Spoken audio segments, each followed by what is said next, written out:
Samajwadi party की बात कर लेते हैं, जिन्होंने अपनी लिस्ट जारी कर दी एक और, जिसमें 8 उम्मीदवारों के नाम का ऐलान है। तुलसीपुर से मसूद आलम को टिकट दिया है। उतरौला से हबीब हसन को समाजवादी पार्टी ने उम्मीदवार बनाया। बांसी से अमर सिंह चौधरी को चुनाव मैदान में उतारा है। तो वहीं चौरी चौरा से ब्रिजेंद्र चंद्र लाल को टिकट थमाया है समाजवादी पार्टी ने। समाजवादी पार्टी की एक और लिस्ट आपके सामने, वो तमाम नाम इस वक्त आपके सामने टीवी स्क्रीन पर नजर आ रहे हैं। इस लिस्ट में 8 उम्मीदवारों के नाम हैं। चकिया से जितेंद्र कुमार को टिकट थमाया है समाजवादी पार्टी ने, तो ज्ञानपुर से विनोद कुमार बिंद को उम्मीदवार बनाया है। और आई से अंजना सरोज पर भरोसा जताया है समाजवादी पार्टी ने। तो समाजवादी पार्टी की ओर से एक और लिस्ट आ गई है चांदनी, यहां पर 8 उम्मीदवारों का नाम इस लिस्ट में मौजूद है। तो इस 8 लिस्ट में किस उम्मीदवार को किस सीट से उतारा गया है चुनावी मैदान में, क्योंकि फर्स्ट फेज का इलेक्शन जो है वो 10 फरवरी को है और एक और लिस्ट जारी कर दी गई है समाजवादी पार्टी की तरफ से। 8 उम्मीदवारों का ऐलान किया गया है। अलाउद्दीन हमारे सहयोगी इस वक्त फोन लाइन पर मौजूद है। अलाउद्दीन, 8 उम्मीदवारों की ये जो सूची है, इसके बारे में बताएं, किस फेज में इन सभी सीटों पर होना है मतदान? 5वें और 6ठे चरण की ये लिस्ट पूरी है। जिन 8 लोगों के नाम जाहिर किए गए हैं और ऑलरेडी इन तमाम क्षेत्रों के टिकट पहले फाइनल किए जा चुके थे, लेकिन कुछ सीटें ऐसी थी जो कि बहुत क्रिटिकल थी, तो ऐसे में उन पर आखिरी फैसला अब लिया गया। जैसे सिद्धार्थनगर, अलाउद्दीन, कोई भी नाम क्या इसमें चौंकाने वाला है, या जो एक्सपेक्टेड थे वही सारे नाम है इस लिस्ट में? मैं उसी बात पर आ रहा हूँ। जैसे सिद्धार्थनगर की जो बांसी की सीट है, ये बीजेपी की तरफ से जय प्रताप सिंह जो कि हेल्थ मिनिस्टर हैं, वो यहाँ से चुनाव जीतते रहे हैं। उनके विपरीत लालजी यादव जो है चुनाव लड़ते रहे हैं आमतौर से, लेकिन यहाँ अमर सिंह चौधरी को शिफ्ट किया गया है। अमर सिंह चौधरी वो नाम है जो स्वामी प्रसाद मौर्य के साथ पिछले दिनों विद्रोह करके अपना दल से इस्तीफा दे करके आए थे। हालांकि वो शोहरतगढ़ से टिकट मांग रहे थे, लेकिन उनको स्वास्थ्य मंत्री के सामने शिफ्ट किया गया है। एक तो अपडेट ये बड़ा है कि विद्रोह करने वाले विधायक को फिर से एक सीट दी गई है। दूसरा, बलरामपुर जो जिला है आमतौर से मुस्लिम बाहुल इलाका ये है। तुलसीपुर और उतरौला की 2 सीटें थी जहां पर बहुत सारे दावेदार थे। एक सीट इसमें फिर उतरौला की गठबंधन को, यानी जो है जनवादी समाजवादी पार्टी जो है जिसके संजय चौहान अध्यक्ष हैं, उसके प्रदेश अध्यक्ष हबीब हसन हैं, उनको टिकट दे दिया गया है। यानी परंपरागत जो इस सीट समाजवादी पार्टी की थी, इस सीट को समाजवादी पार्टी ने कुर्बान करते हुए अपने गठबंधन धर्म को निभाते हुए गठबंधन को पार्टी को दे दिया। बाकी बिल्कुल अलाउद्दीन, और आने वाला वक्त बताएगा कि 10 मार्च को क्या कुछ होने रहा है। बहुत शुक्रिया इस पूरी जानकारी के लिए।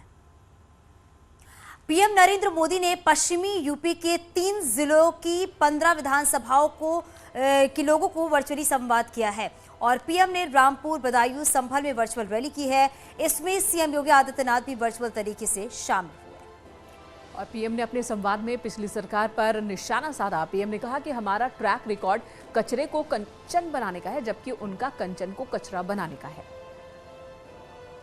और इसके अलावा पीएम ने समाजवादी पार्टी पर दंगे को लेकर भी निशाना साधा। और एक बात भूलना मत मेरे भाइयों बहनों, इनको सिर्फ कुर्सी का मोह ऐसा नहीं है, ये लोग बदला लेने की फिराक में है, वो मौके के इंतजार में है। इनको गलती से भी मौका मिल गया तो फिर खेत लहूलुहान हो जाएंगे, फिर दुकानें जलेगी, फिर डर और खौफ का वो काल फिर से लौट आएगा। यूपी के साथ साथ उत्तराखंड के लोगों को भी प्रधानमंत्री नरेंद्र मोदी वर्चुअली कनेक्ट हो रहे हैं, जनसभाएं कर रहे हैं। हरिद्वार लोकसभा के बाद आज नैनीताल लोकसभा की 14 सीटों के लिए वर्चुअल सभा की प्रधानमंत्री ने, और इस दौरान कांग्रेस पर उन्होंने हमला बोला। पीएम मोदी ने कांग्रेस की 4 धाम 4 काम योजना पर सवाल उठाए।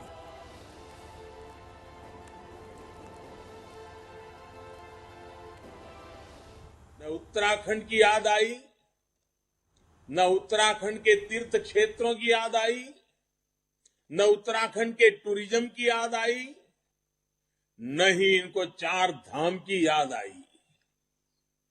इतने सालों तक उत्तर प्रदेश में इनकी सरकार रही तब उत्तराखंड यूपी का ही हिस्सा हुआ करता था, लेकिन उस समय भी केदार धाम की, बद्री धाम की, गंगोत्री यमुनोत्री की याद उनको कभी नहीं आई।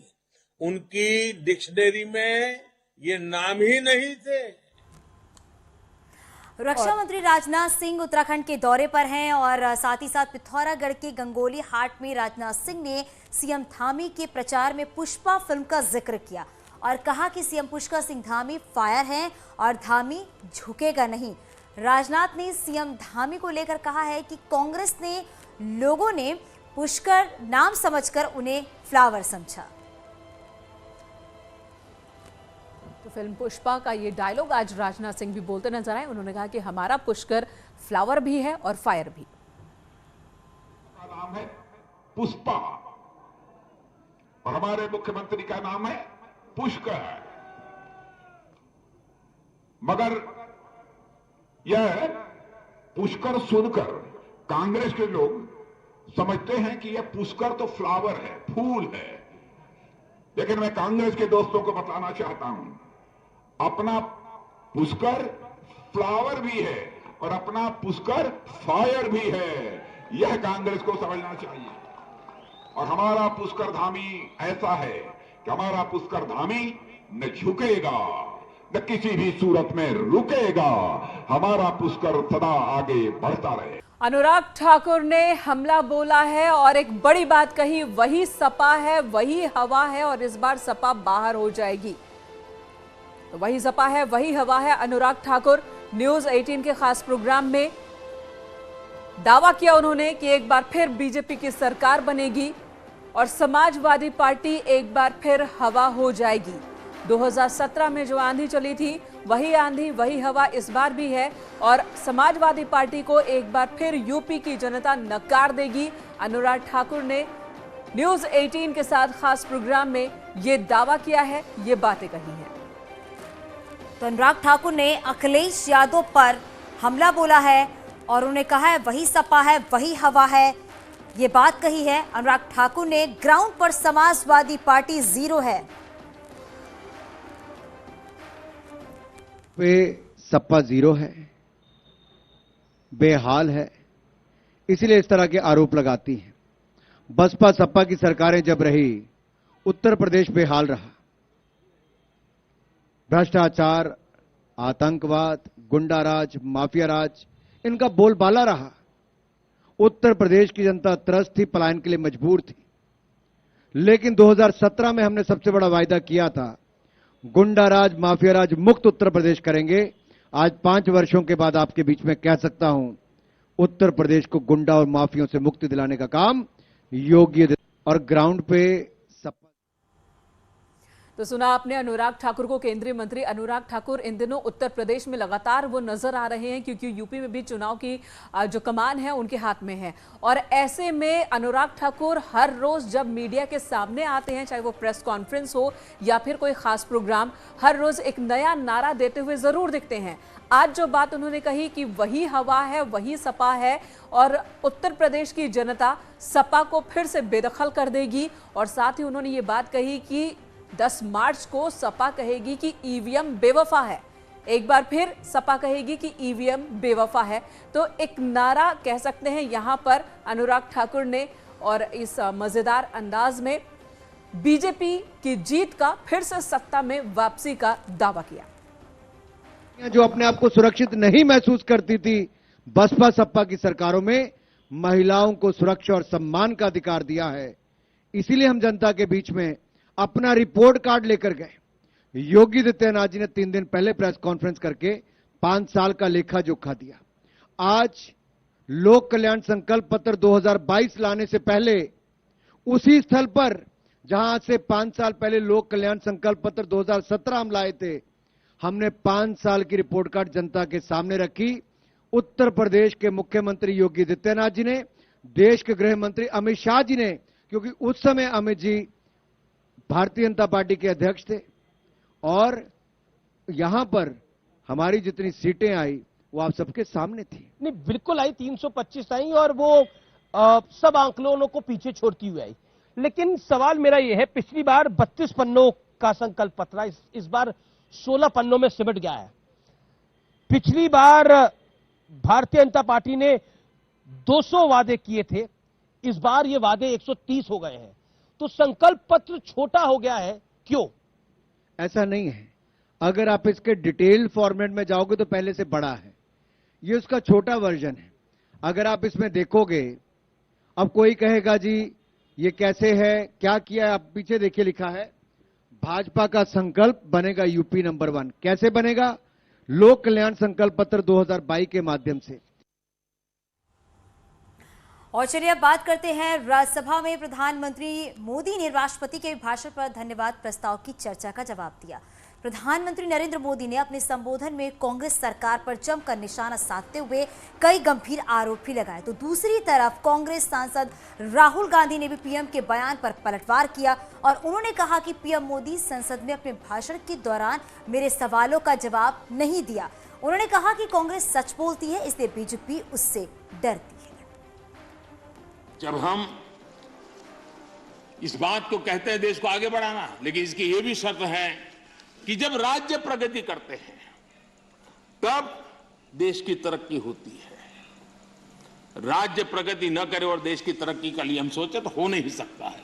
और इसलिए पहली शर्त है राज्य प्रगति करें तब देश की तरक्की होती है। फेडरलिज्म में हम सबका दायित्व यही बनता है कि हम देश के विकास के लिए अपने राज्यों का विकास करेंगे, ताकि दोनों मिलकर के देश को नई ऊंचाई पर ले जाएंगे।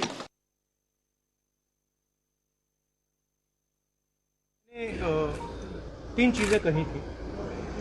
एक कहा था कि 2 हिंदुस्तान बनाए जा रहे हैं, एक चुने हुए अमीर लोगों का, दूसरा करोड़ों गरीब लोगों का। दूसरी बात मैंने कही थी कि हमारे सब इंस्टीट्यूशन वो एक के बाद एक कैप्चर किए जा रहे हैं, इससे देश का नुकसान हो रहा है। और तीसरी बात मैंने कही थी कि चाइना और पाकिस्तान अब एक हो गए हैं और ये हिंदुस्तान के लिए बहुत डेंजरस चीज़ है। इन चीज़ों का जवाब प्रधानमंत्री ने नहीं दिया। मैंने पहले भी कहा था, कोविड के बारे में कहा था कि देखिए कोविड से खतरा है और किसी ने मेरी बात नहीं मानी, प्रधानमंत्री ने भी नहीं मानी।